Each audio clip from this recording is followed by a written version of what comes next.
આ સાધુના લક્ષણ છે. સૌથી પહેલું દયા, તે સાધુનું લક્ષણ છે. ગરીબી સાધુનું લક્ષણ છે. આવા લાક્ષણિક સાધુઓ આ યુગમાં તમને બહુ ઓછા જોવા મળશે. તમે જોજો, સાધુઓ ખૂબ મળી જશે, પણ કબીર જે સાધુની વાત કરે છે, સૌથી પહેલા સાધુ દયાવાન હોવો જોઈએ. ધનવાન ન હોય તો ચાલે. ગરીબ સાધુ પોતાની ઝૂંપડીમાં એક તાપડું પહેરીને રહેતો હોય, પણ જો કોઈ પાસે આવી જાય, ન્યાલ કરવા ધારે, કેટલું આપી દે કઈ ખબર નહીં. સમજો સાધુ છે. બાપા બજરંગદાસ બગદાણાની અંદર પોતાની પાસે કાંઈ નહીં, પણ જ્યારે જ્યારે બંડીમાં હાથ નાખે ત્યારે કાંક અંદરથી નીકળીને આવે, લઈને આવે, હાથ ખાલી ના આવે. સમજો સાધુ ભરપૂર છે.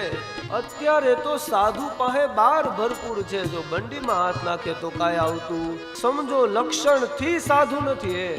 ગરીબી સાધુ તે બંદગી કરવા વાળો હોવો જોઈએ. રોજ પોતાના ઈષ્ટ સામે એક જ પ્રાર્થના કે વિશ્વ કા કલ્યાણ હો. મારું સારું થાય એવું નહીં, વ્યવહાર નહીં, જાજા શિષ્ય નહીં, બસ જોજે આંગણે આવેલો ભટકી ન જાય, એના માટે બંદગી રોજ કરવાની. કબીરની વાત.